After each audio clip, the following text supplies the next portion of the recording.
राजस्थान के मुख्यमंत्री अशोक गहलोत ने पूर्व राष्ट्रपति प्रणब मुखर्जी के निधन पर संवेदना व्यक्त की। इसके साथ ही प्रदेश में एक दिन का राजकीय अवकाश भी घोषित किया। मुख्यमंत्री अशोक गहलोत ने पूर्व राष्ट्रपति प्रणब मुखर्जी के निधन पर शोक व्यक्त करते हुए कहा, देश ने एक महान राजनीतिज्ञ और विचारक खो दिया है। गरिमामय व्यक्तित्व के धनी प्रणबदा ने अपने व्यक्तित्व से देश के समृद्ध संसदीय लोकतंत्र का गौरव बढ़ाया। लंबे सार्वजनिक जीवन में दिवंगत मुखर्जी जिस भी पद पर रहे, वहां उन्होंने अपनी विशिष्ट कार्यशैली की अमिट छाप छोड़ी।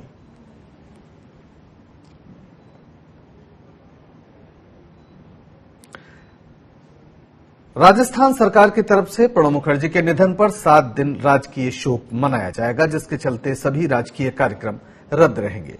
राजस्थान सरकार ने आज एक दिन का अवकाश भी घोषित किया है। राजकीय शोक के चलते प्रदेश कांग्रेस में नेताओं से फीडबैक का कार्यक्रम भी स्थगित कर दिया गया है। राजस्थान कांग्रेस में खींची दरारों को भरने राजस्थान पहुंचे नए प्रदेश प्रभारी अजय माकन के दौरे का आज दूसरा दिन है। तय कार्यक्रम के मुताबिक अजय माकन आज जयपुर संभाग के नेताओं और पदाधिकारियों से मुलाकात करनी थी। सरकार के घोषणा पत्र को लेकर भी पार्टी नेताओं और कार्यकर्ताओं से फीडबैक लेना था, लेकिन प्रणबदा के निधन के बाद आज राजस्थान कांग्रेस के सभी कार्यक्रम रद्द कर दिए गए। अजय माकन 2 सितंबर को अजमेर संभाग के नेताओं से मिलने वाले थे। अब देखना होगा कि कल उनका कार्यक्रम होता है या नहीं। रामस्वरूप लामरोड हमारे संवाददाता जुड़ गए हैं इस खबर पर ज्यादा जानकारी के साथ। रामस्वरूप, ये जो कार्यक्रम स्थगित हुआ है, इस कार्यक्रम को क्या आगे जारी रखा जाएगा और 7 दिन का जो राजकीय शोक है उसमें केवल पार्टी के कार्यक्रम रद्द हुए हैं या सारे ही कार्यक्रम रद्द हुए हैं?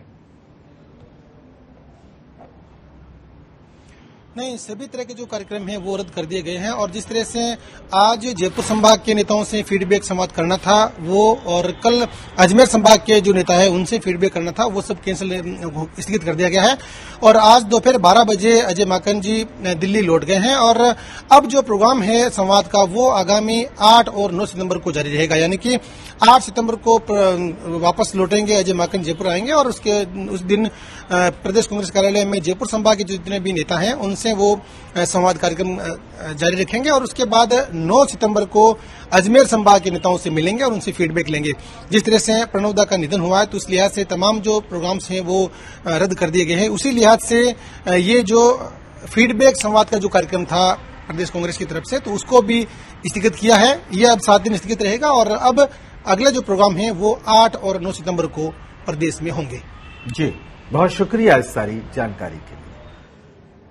राजस्थान के मुख्यमंत्री अशोक गहलोत बार बार कह रहे हैं कि कोरोना से लड़ने के लिए अस्पतालों में ऑक्सीजन की कमी नहीं आनी चाहिए, लेकिन मुख्यमंत्री की इस मंशा को लेकर जयपुर का राजस्थान स्वास्थ्य विज्ञान विश्वविद्यालय गंभीर नहीं हुआ।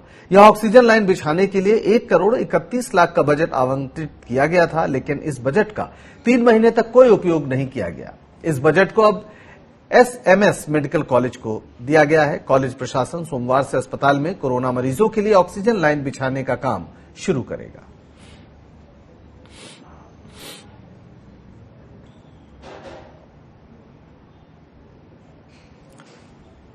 राजस्थान के 3.5 लाख से ज्यादा शिक्षकों के लिए राहत भरी खबर है। राज्य सरकार ने शिक्षकों की तबादला नीति को कमेटी के जरिए अमली जामा पहना दिया है।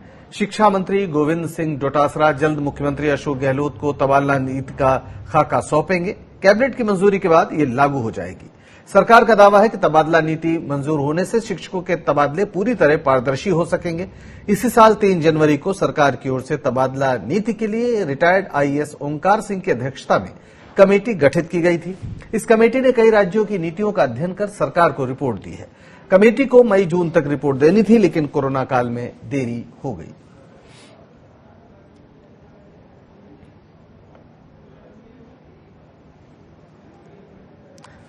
राजस्थान में कई बार शिक्षा नीति बनी लेकिन लागू नहीं हुई। 1994 में पूर्व शिक्षा सचिव की अध्यक्षता में एक कमेटी बनी। इस समिति ने प्रारूप बना दिया, लेकिन रिपोर्ट लागू नहीं हुई। साल 97-98 में नीति लाने की कवायद हुई, लेकिन बात आगे नहीं बढ़ी। 2005 में शिक्षकों के तबादले में राहत देने के लिए दिशा निर्देश जारी हुए, नीति नहीं बनी।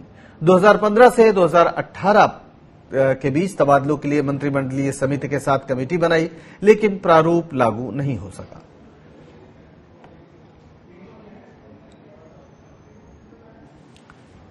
राजस्थान में लगातार बारिश के चलते बांसवाड़ा और डूंगरपुर जिले से गुजरने वाली माही नदी खतरे के निशान से ऊपर बह रही है। इसके चलते गलियाकोट में बाढ़ के हालात पैदा हो गए हैं। जिला प्रशासन ने हाई अलर्ट की घोषणा करते हुए नदी तट के इलाकों में रहने वालों को अपने मकान खाली कर सुरक्षित जगहों पर भेज दिया है। राजस्थान की कई नदियां खतरे के निशान से ऊपर बह रही हैं। कई गांव बाढ़ की चपेट में हैं और हजारों लोग प्रभावित हैं। हजारों लोग इस समस्या से जूझ रहे हैं। हालांकि प्रशासन की तरफ से लगातार लोगों तक राहत पहुंचाने की कोशिश की जा रही है।